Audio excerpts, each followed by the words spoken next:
Ahora, Señor, quita de nosotros cualquier distracción, pensamiento ajeno. Ayúdanos a enfocar en estos momentos en tu palabra, en lo que tú quieres decirnos, Señor, a través de ella, Señor, para andar más de cerca, más comprometido, Señor, con más amor y en más obediencia. Señor, gracias por todo en el precioso nombre del Señor Jesucristo. Amén. Pueden sentarse. Gracias. Bueno, como podéis ver aquí, el título Elegidos para cambiar el mundo. Estamos en el número 9, Mateo, el publicano. Y como llevo ya esas 9 semanas hablando, el enfoque de esa serie de mensajes es este lema: gente ordinaria utilizada de maneras extraordinarias. Y doy gracias a Dios que no hay nadie aquí extraordinario. Todos somos gente común, normal, ¿verdad? Todos que somos siervos, siervas de Dios. Dios no busca los grandes dotados y los más inteligentes, los más ricos, los más poderosos, los más altos, lo que sea. Dios usa gente común como tú y yo para servirle y pues este es precioso. Hemos visto en los mensajes hasta ahora que Dios ha elegido a muchos hombres diferentes para ser sus seguidores. Y cada uno tenía sus defectos y sus fortalezas. Dios quiere salvar a todo el mundo de pecadores, ¿verdad?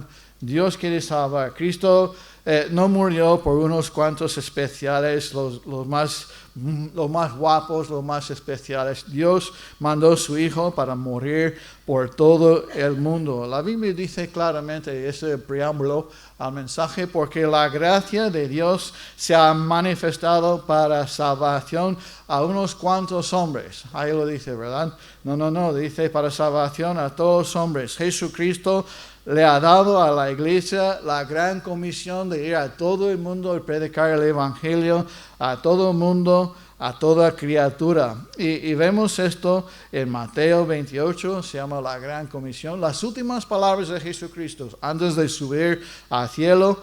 Y pues también nos ha dado en 2 de Corintios capítulo 5 el ministerio de reconciliación. Somos embajadores de Dios enviados para hacer las paces entre Dios y los pecadores. Somos rogando a la gente a reconciliarse con Dios. Y está muy claro en las Escrituras que Dios es un Dios que quiere salvar.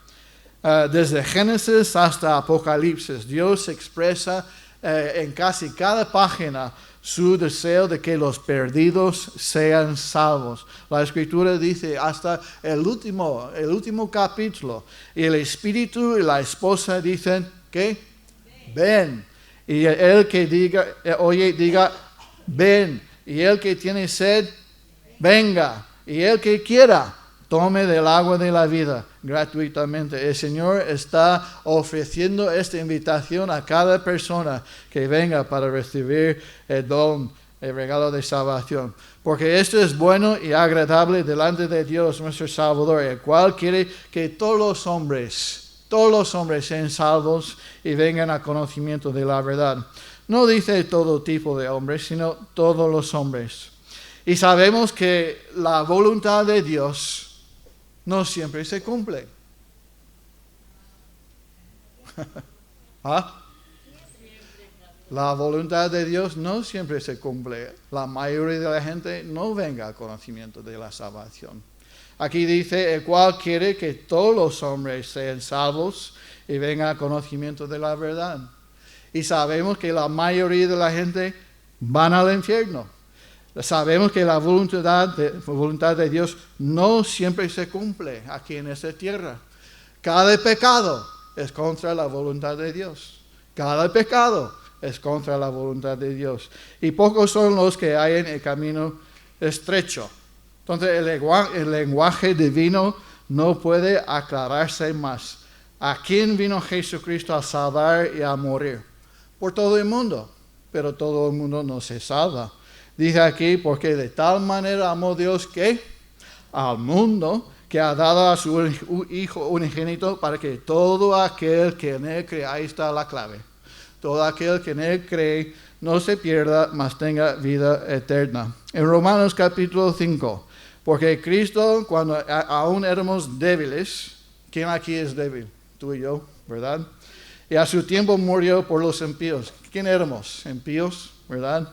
Mas Dios muestra su amor para con nosotros en que, siendo aún pecadores, Cristo murió por nosotros. Entonces, todo eso, hablando de esos hombres especiales que Dios eligió, pecadores como tú y yo, los beneficios de su muerte fueron dirigidos no a unos cuantos especiales, sino a todos los impíos. La palabra de Dios, que Cristo murió por los pecadores, por los impíos. ¿Y cuál beneficio? El de proporcionar redención. Pagó por los pecados, la deuda de pecado, y romper el dominio sobre nosotros de pecado. A todos los que creen. Y pues si estás aquí y no eres hijo de Dios, no sabes que tus pecados son perdonados, hoy tengo buenas noticias para ti. Cristo murió por ti, para salvarte, si solamente te rindas a Cristo. Ahí está la clave. Cristo murió por todos, pero solo se aplica a los que lo creen. Amén. A los que creen. Cristo pagó los pecados por todos, pero si te ofrezco un regalo, pero tú rechazas ese regalo, no es tuyo, ¿verdad? Cristo pagó los pecados de todo el mundo, pero si tú no lo recibes, entonces no se aplica. La palabra de Dios dice que Jesucristo es la propiciación. Esta es una palabra larga que quiere decir que es satisfecho la ira y la justicia de Dios por los pecados del mundo entero. Y dice que Él es la propiciación por nuestros pecados, hablando Juan con los creyentes. Y no solamente por los nuestros, sino también por los de todo el mundo. Amén. Es decir, que la propiciación es el reconocimiento de Dios de lo que Jesucristo logró en la cruz en nombre del mundo. Cristo murió, y ya sea que el hombre entre en sus bendiciones o no, depende de cada persona. Es importante comprender que la muerte de nuestro Señor proporcionó la reconciliación hacia el hombre y el mundo en relación con Dios mismo. Dice aquí, lo he mencionado hace poco, en 2 Corintios, que Dios estaba en Cristo reconciliando consigo al mundo, no tomándoles en cuenta a los hombres sus pecados, y nos encargó ¿a quién? A nosotros la palabra de la reconciliación. Es nuestro deber, nuestro gozo, nuestra tarea, comunicar el Evangelio a cada persona. Amén. No a un número limitado, sino reconciliación para todo el mundo. Y pues ¿a qué otra conclusión se puede llegar? Sino que Dios desea que todos los hombres sean salvos. Dios desea, es su voluntad, que todo el mundo sea salvo. Y ha hecho provisión para que todos los hombres vengan a Él. Pero lastimosamente la mayoría de la gente rechaza el Evangelio, ¿verdad? Y la mayoría de la gente dice que ancho y angosto es el camino que lleva a la perdición. Y vemos aquí otra vez, por la gracia de Dios se ha manifestado para salvación a todos los hombres. Vamos a ver que Mateo es uno de estos pecadores, como tú y yo. Mateo es especial, vamos a ver esta mañana. Gracias a Dios por su gracia y su salvación. Y me alegra que la Biblia enseña que cualquiera puede ser salvo. O si no, no estaríamos aquí hoy. Y gracias a Dios por su gracia. Después de poner eso como base, vamos a repasar brevemente lo que hemos visto hasta aquí en nuestro primer mensaje. Hemos visto a Andrés, el que trae a otros a Cristo. Pedro, consistentemente inconsistente. Jacobo, el hijo del trueno. Juan, el amado. Tomás, el incrédulo, o se puede llamarle el valiente. Y Judas, el traidor. El único de los 12 que no fue creyente. Y Felipe, como puse como título del mensaje, cuando sabes que no sabes. Y Natanael, que hemos visto la última vez, la integridad. Hoy nos toca el número 9, Mateo. Nos quedan 3, pues esto lo vamos a ver en el próximo mensaje. Jesús eligió a los 12 entre los candidatos menos probables. Quizás Mateo tenía más formación, más educación que los demás, pero con toda probabilidad ninguno de los 12 era un pecador tan notorio, como él. Incluso más que Judas Iscariote en ese momento.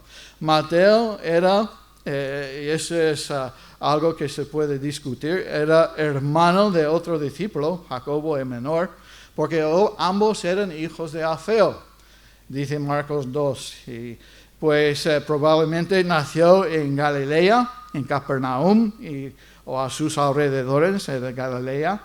Y a diferencia de algunos de los otros discípulos, no parece que Mateo fue un seguidor de Juan el Bautista. Él fue ahí haciendo su trabajo, y como hemos visto aquí en Lucas, el Señor le dio, sígueme. Entonces, Mateo también es conocido aquí en este texto como Leví. Fue uno de esos individuos que tiene 2 nombres en la palabra de Dios. Tenemos Pedro, Simón, y hemos visto Natanael. ¿Qué fue el otro nombre de Natanael? Bartolomé, ¿verdad? Y pues aquí vemos en algunos momentos Mateo, otro Leví. Pues quiero que aprendamos esta mañana 4 cosas acerca de Mateo que pueden transformar nuestras vidas también. Vidas transformadas que pueden cambiar el mundo entero. Vidas transformadas que pueden cambiar el mundo como lo hicieron los discípulos. Y la primera cosa que quiero destacar de Mateo fue una decepción para sus padres piadosos. Aquí en versículo 27, que dice: después de estas cosas salió y vio a un publicano llamado Leví sentado al banco de los tributos publicanos, y le dijo: sígueme. Pues pregunto esta mañana si has sido una decepción alguna vez a alguna persona, a tus padres, a tu cónyuge. ¿Tus padres han sido orgullosos de ti o decepcionados? No contestes, por favor, en voz alta. Alguien que te aprecia o desprecia, o que más importante aún, ¿está Dios decepcionado de ti? ¿Has decepcionado a alguien en tu vida, pero de forma grave? Espero que no, pero todos hemos defraudado, decepcionado a algunos. Y Mateo es un ejemplo para nosotros. ¿Por qué? Porque Mateo, o Leví, como quieres llamarle, aquí se llama Leví, era recaudador de impuestos para el gobierno romano. Y ningún padre judío quería que su hijo sea publicano. Ninguno. Seguro que sus padres fueron decepcionados con esta decisión. No criaron a su hijo para que se convirtiera en un recaudador de impuestos para Roma. A elegir esta profesión, ¿sabe lo que está haciendo? No solo despertó la mala voluntad de sus compatriotas, sino sin duda rompió el corazón de sus padres. Mateo fue tal vez una levita, por eso Leví no sabemos, aunque Leví significa unido, conectado. Pero a elegir esta profesión hizo una rotura entre él y el pueblo, una división. Entonces es como un traidor. No al final como Judas Iscariote, pero desde el principio, al recibir a Mateo como uno de los elegidos, fue una decisión muy fuerte para Jesucristo. ¿Cómo lo sabemos? Pues este fue un gran disgusto para sus padres. ¿Cómo lo sabemos? Los romanos, ¿cómo recaudaron sus impuestos? Mediante un sistema llamado cobro de impuestos de una región. Impusieron una tasa fija para toda una región y vendían el derecho a recaudar esos impuestos a una persona, ¿vale? Y el comprador de este en una subasta, puja, yo puedo hacer esto por tal y lo que sea. Los romanos vendieron este puesto. Y el comprador debía entregar la tasa a final del año y podía quedarse con lo que sobraba, ¿vale? Lo que sobraba. ¿Y cuánto sobraba? Bueno, eso depende de él. Él está parando, cada viajero entra en cualquier tienda, puede inspeccionar la mercancía de los viajeros, cobrar un puesto, y él tenía el sello, la autoridad de Roma para cobrar impuestos. Y como las tasas impositivas no siempre eran claras, era fácil para él, un hombre sin escrúpulos, enriquecerse, engañar a la gente y quedar con ese hedor, oler mal entre el pueblo judío. ¿Me entendéis? Pero incluso si el recaudador de impuestos era honesto, sus compatriotas judíos le despreciaban porque lo consideraba como, ¿entendéis la palabra lacayo? Lacayo, ¿sí? O lamebotas. Se le consideraba traidor por su conexión con el gobierno de los opresores romanos. Escucha, los recaudadores de impuestos eran tan poco estimados que ni siquiera podían servir como testigos en los tribunales, ¿vale? En un juicio. Incluso eran excomulgados de las sinagogas. Se le excluía de todo contacto religioso porque según el pensamiento religioso de la época no había esperanza para los publicanos. Eran igual como pecadores y prostitutas. Por eso dice, ¿por qué coméis y bebéis con publicanos y pecadores? Era más bajo, más bajo. Y quizás para el pensamiento religioso de la época no había esperanza para Mateo. Quizás de todos los habitantes de Capernaum, Mateo era el candidato más inaceptable públicamente para ser discípulo de Jesús. ¿Qué estaba pensando Jesús cuando dije, sígueme? Porque ama a todos, amén. No hace acepción de personas. ¿Fue una mala jugada de Jesús elegir a Mateo? ¿Fue un error salvar a personas como tú y yo? Era un hombre despreciado, y por los romanos, por los judíos, despreciado, rechazado y considerado como un traidor. No se le permitía adorar a Dios, ni ofrecer sacrificios en el templo para el perdón de sus pecados. Era considerado peor que un gentil o un perro. Pero esto, por eso publicanos y las rameras prostitutas y los publicanos y pecadores se identifican juntos, se le agrupan en la misma frase. Ahora entendemos mejor quién es Mateo, ¿verdad? Esta mañana.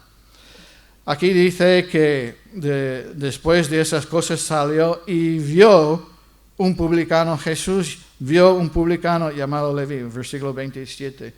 Mateo transmite aquí más que una simple mirada fugaz. Fue una contemplación serena y continua. Esa mirada de Jesús probablemente hizo a Mateo nervioso. Nervioso. ¿Qué quieres de mí? ¿Qué quiere Jesús de mí? Pero Jesús vio más allá de una vida desfigurada, una vida despreciada por el pecado. Vio un futuro escritor de la Biblia. Vio un futuro hijo de Dios, un discípulo, un seguidor, uno que iba a transformar el mundo, un evangelista, uno que iba a ayudar con la salvación de almas. Gloria a Dios, que Dios ve esas cosas en nosotros, amén. No te alegres de que cuando Dios te ve, no te ve como eras, sino lo que puedes ser. Y tal vez ha sido una decepción a otras personas, a tus padres, a tu esposo, esposa, pero nunca a Dios, nunca a Dios. Nadie que pone su fe en Jesucristo es una decepción a Dios. sino se convierte en ¿qué? Un hijo de Dios, adoptado. Ya no hay condenación para los que están en Cristo Jesús. Amén. Y gloria a Dios. Entonces la primera cosa que podemos ver aquí, que Mateo fue de los 12 tal vez el más raro de los elegidos. Fue una decepción a sus padres, al pueblo judío. Y también vemos que la respuesta de Mateo de seguir a Cristo exigió una decisión. Versículo 28. El Señor dice, Jesús, sígueme. Y Mateo tiene que tomar una decisión aquí. La respuesta de Mateo aquí en versículo 28. Y dejándolo todo, se levantó y le siguió. ¿Tú entiendes lo que se implica aquí? ¿Entiendes lo que se implica aquí? La ruptura decisiva de Mateo hace con su antigua vida, demostrada por las palabras, dejándolo todo, se levantó y lo siguió. La palabra traducida como siguió significa comenzó a seguir y seguir siguiendo. Entonces, eso es lo que hacen los cristianos. Somos seguidores de Jesucristo desde el nacimiento nuevo hasta el fin. Somos seguidores, seguimos a Cristo. Y Él sigue y continúa siguiendo, como cualquier cristiano. Y solo Lucas nos informa que Leví, al igual que los pescadores, los otros pescadores, Pedro, Andrés, Jacobo y Juan, lo dejó todo. Dejó su negocio, su empresa. Ellos dejaron la pesca, los peces, pero Mateo dejó todo para seguir a Jesús. Para Mateo, seguir a Jesús fue un sacrificio sustancial. Ahora Pedro y Juan y todos pueden volver a los peces, ¿verdad? Pero cuando un recaudador de impuestos deja su lugar, no hay marcha atrás. Ese puesto ya se va a otro. Donde deja todo su negocio. Si esa nueva empresa que Jesús está llamándome fracasaba, pues no podía volver atrás. Entonces nadie dejaba de recaudar impuestos para los romanos por capricho y esperaba volver algún día. Bueno, si esto no funciona, pues vuelvo. No funcionaba así. Mateo siguió a Jesús, escucha, el resto de su vida. Amén. No vuelvo atrás. Muchos creen que así como Simón fue llamado Pedro, la roca, por el Señor, Leví también fue llamado Mateo, el don de Dios, por Jesús. ¿Has tomado esa decisión en tu vida tan importante de seguir a Jesucristo? ¿Has tomado esta decisión de nacer de nuevo? ¿Has recibido al Señor Jesucristo como Salvador? ¿Te has dado cuenta de quién es Dios, quién es Jesucristo, qué hizo por ti, qué eres tú y cómo recibir la salvación? ¿Entiendes que quién es Dios y Jesucristo y qué hizo? Pero hasta aquí no hay salvación. Tú puedes entender quién es Dios, puedes entender quién es Jesucristo, qué hizo, por qué lo hizo en la cruz. Pero hasta aquí no hay salvación. Tú tienes que tomar una decisión de recibir este regalo de salvación. Tienes que pedir la salvación. Tienes que entregar tu vida a Cristo. Tienes que creer en tu corazón y confiese con tu boca que hay salvación. Dice aquí en Romanos que si confesares con tu boca que Jesús es el Señor y creyeres en tu corazón que Dios le levantó de los muertos, serás salvo. ¿Qué? Porque con el corazón se cree para justicia, pero con la boca se confiesa para salvación. Tú crees, pero necesitas entregarte al Señor. Y ese es un acto de tu voluntad. Te pregunto esta mañana si has nacido de nuevo. Has nacido de nuevo. Hubo un momento, una época, cuando era un pecador, perdido, pero te integraste al Salvador. Naciste de nuevo. ¿Eres un seguidor de Cristo hoy? ¿O todavía estás en la banda, observando, meditando, pensando? Pero no demores mucho, amigo, porque no sabemos ninguno aquí cuánto nos queda de vida. Otra cosa que podemos aprender de Mateo, Mateo quería hablar de Cristo a otros, como lo sabemos. Hizo un banquete. Dice aquí en versículo 29, y Leví le hizo gran banquete en su casa y había mucha compañía de publicanos y otros que estaban a la mesa con ellos. La palabra de Dios dice en Salmo 107, versículo 2, díganlo los redimidos de Jehová, los que ha redimido del poder del enemigo. No hay vergüenza para el creyente llamar a Jesús su Salvador y decirlo a los demás. No me avergüenzo del Evangelio, amén. Díganlo los redimidos de Jehová. Si tú eres un hijo de Dios, dígalo a tus vecinos y compañeros. Es un gran privilegio ser un hijo de Dios, nada para avergonzarse. Mateo quería decir esto a mayor número de personas posible ahí en Capernaum y tras experimentar la alegría de seguir a Jesucristo, de tomar esa decisión de seguir al Salvador y recibir el perdón de sus pecados, quería transmitir ese gozo y alegría a otros. Por eso llamó a todos sus vecinos y amigos a un banquete, organizó un banquete. Qué bueno es cuando tú puedes invitar a tus compañeros a la iglesia, tal vez. Pero si no vienen a la iglesia, invítalos a tu casa, alrededor de la mesa, cuando estás comiendo, bebiendo algo, y háblales de Jesús. Que no se levanten enfadados y marcharse, porque todavía queda el jamón o lo que sea, o el postre. Pero aunque otros relatos evangélicos nos hablan de banquetes que asistió Jesucristo, Lucas es el único evangelista que nos informa que la cena a la que asistió Jesús fue una celebración organizada por Mateo. ¿Y por qué Mateo invitó a recaudadores de impuestos y a otros delincuentes? Dice ahí al final, los fariseos, ¿por qué coméis y bebéis con publicanos y pecadores?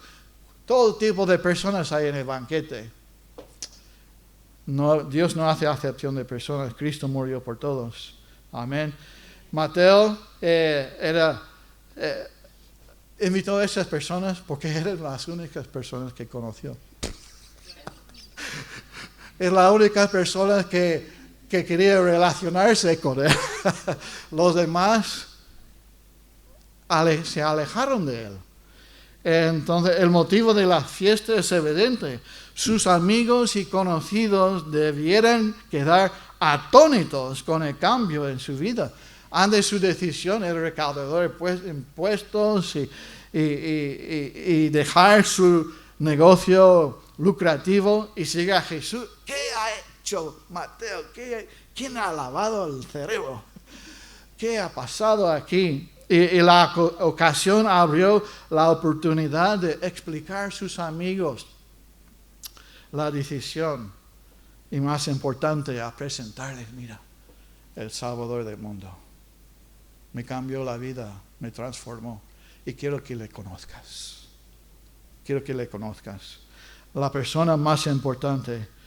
Ese permitió a ellos comprender por sí mismos qué clase de persona pudo haber producido un cambio tan drástico y tan dramático en la vida de Mateo.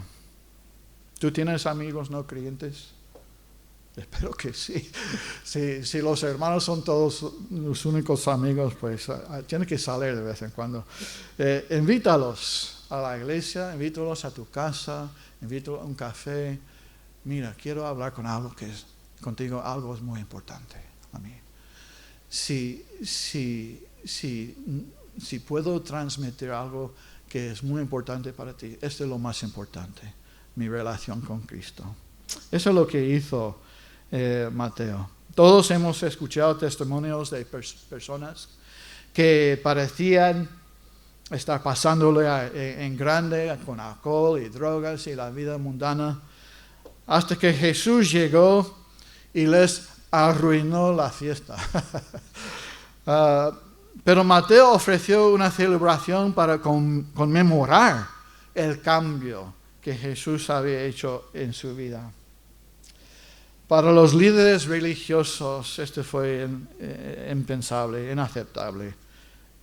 Se dividen en dos grupos, los justos y los pecadores.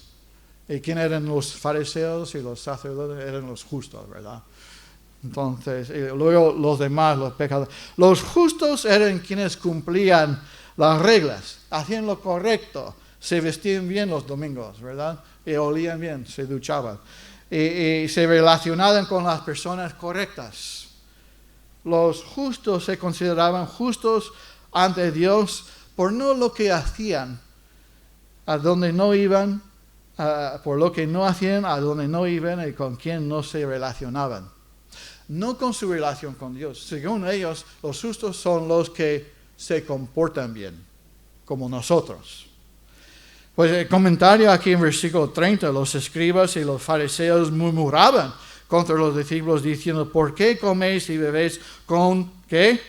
Publicanos y pecadores. Me suena como pura envidia, ¿a que sí? La verdadera pregunta se plantea aquí, ¿por qué tus discípulos pueden disfrutar de la vida mientras nosotros simplemente la soportamos? La comparación no es muy favorable. Los pecadores celebran, los líderes religiosos se quejan. Los pecadores están felices, bueno, exteriormente. Y los fariseos están tristes. La miseria de los fariseos no atraía a nadie, pero la alegría de Mateo sí, por una vida transformada. Las preguntas de hoy son, ¿qué imagen das de ser un cristiano? Me acuerdo una vez un hermano me dijo, nosotros somos bautistas, no bautristas. Entonces, ¿qué presenta tu cara? Alegría, gozo. Tú vienes esta mañana, hoy es el día que hizo el Señor, nos gozaremos y alegraremos en Él. Amén. ¿Tienes este gozo en tu corazón? ¿Es tu cara buena publicidad o mala publicidad para el Señor? ¿Te conformas con ir solo a Jesús o quieres llevar a alguien contigo? Amén. Entonces, ¿buena publicidad o mala propaganda? Jesús responde, mira en versículo 31. Le dijo, un momento, estoy seco.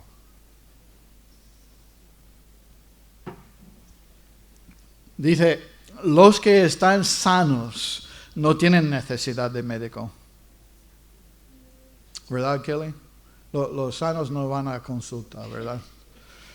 Que estoy totalmente bien, me das una receta por algo. Los que están sanos no tienen necesidad de médico, sino los enfermos. ¿Por qué está lleno el hospital de enfermos? Porque ahí es donde van. Bien. No he venido a llamar a justos, sino a pecadores a arrepentimiento.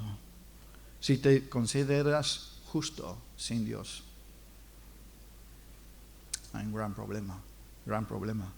No he venido a llamar a justos, sino a pecadores a arrepentimiento. Jesús escandalizó a los fariseos a indicar que no hay buenos ni malos. Solo quienes saben que son malos y quienes no lo saben.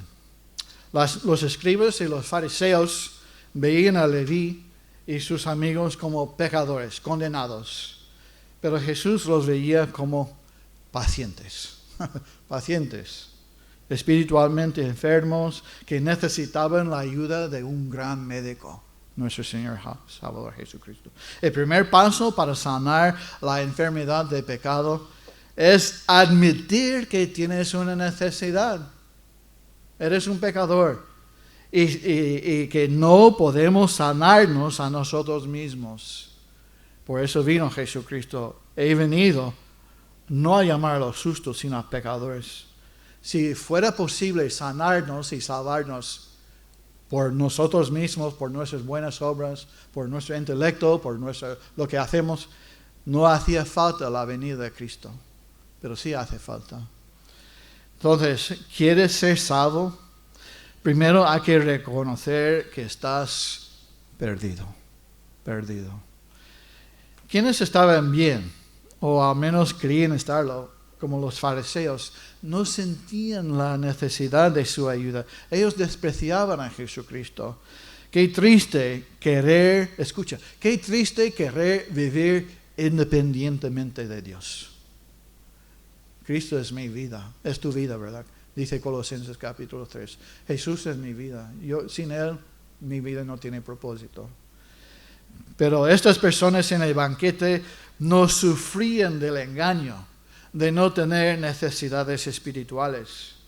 Jesús había venido a llamar a quienes se reconocieron pecadores, no a quienes creían no tener pecado. Entonces, resumiendo este punto, si admites que eres un pecador, hay un Salvador para ti. Pero si no admites que eres un pecador, que estás bien sin la ayuda de Dios, no hay salvación para ti. Pero ese tiene arreglo. Vamos a ver el último punto. Mateo nunca olvidó lo que Jesús había hecho por él. En el Evangelio de Mateo, cuando él menciona a sí mismo, siempre dice, añade la etiqueta el publicano. Una característica de su humildad es que añadió a su nombre el relato de su pasado deshonroso. Mateo nunca olvidó del lodo, de donde le sacó Dios, ¿verdad? Y puso sus pies sobre la peña. No olvidamos de dónde venimos, pero gracias a Dios no somos lo que éramos y sabemos a dónde vamos y de quiénes somos y lo que somos, hijos de Dios, adoptados, destinados, ¿dónde? A la presencia y al reino de Dios. Ese es nuestro glorioso futuro. Y podemos estar seguros que cuando Mateo se levantó de su mesa de impuestos para seguir a Cristo, nunca imaginó que él escribiría el primer evangelio del Nuevo Testamento, de la vida de Jesús. Su evangelio, escrito alrededor de 70 después de Cristo, satisfizo la necesidad de los primeros cristianos de un registro escrito de la vida de Jesús. Como tengo en mi biblioteca un libro por Herbert Lockyer que se llama Todos los apóstoles de la Biblia. Él puso un comentario que me gusta. Su turbio pasado no implica en absoluto que fuera inculto o careciera de conocimientos. Debió de conocer el arameo y griego. Mateo escribió su evangelio en griego, aunque el arameo era el idioma popular de la época. Y otra cosa que me sorprendió, a pesar de no asistir a los cultos o las reuniones de la sinagoga, él tenía un conocimiento impresionante del Antiguo Testamento. Mateo conoció muy bien el Antiguo Testamento. De hecho, lo cita 99 veces en su evangelio, más que Marcos y Lucas y Juan juntos. Mateo, que no fue invitado a la sinagoga, conocía la palabra de Dios, o llegó a conocer la palabra de Dios. Fue impresionante ese comentario. El Nuevo Testamento no registra cómo murió Mateo. Lo que sabemos sobre su muerte proviene de la tradición, y esos relatos no siempre están de acuerdo. Una tradición dice que fue martirizado en Etiopía, no de África. Etiopía, que es al sur de Persia en aquel entonces, asesinado a espada mientras predicaba el Evangelio. Otra tradición afirma que murió también en Persia, que hoy es Irán, en las noticias, posiblemente quemado, apuñalado. Entonces no sabemos con certeza, pero debido a que las fuentes son tardías y a veces contradictorias, los historiadores no pueden afirmar con certeza cómo murió.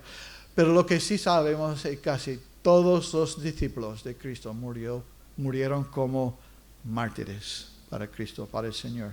Pero los detalles faltan.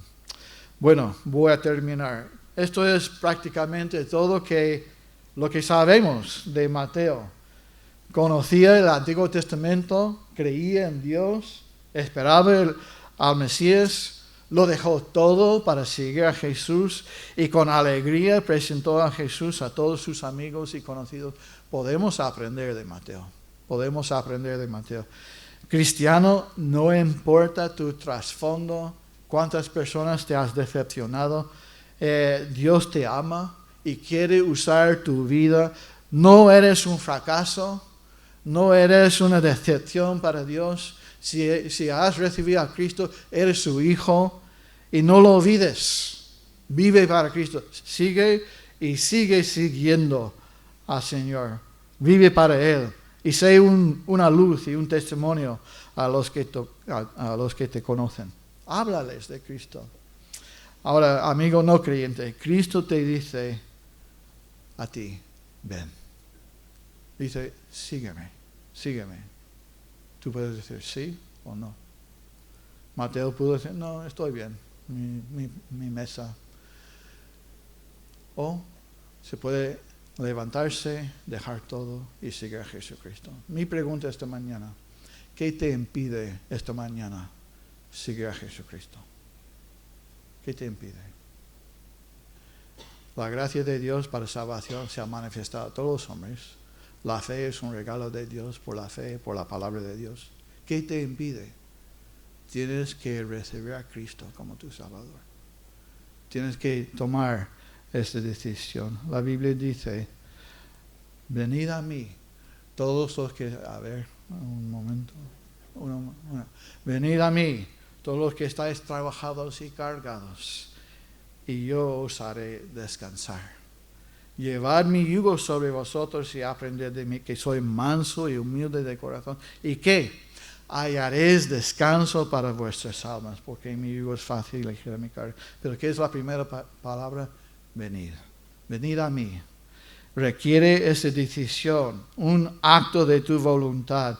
Dios quiere salvarte, pero no te obliga, no te fuerza. Si crees que Jesucristo pagó por tus pecados, puedes ser salvo hoy. Amén. Vamos a levantarnos, por favor, los ojos cerrados.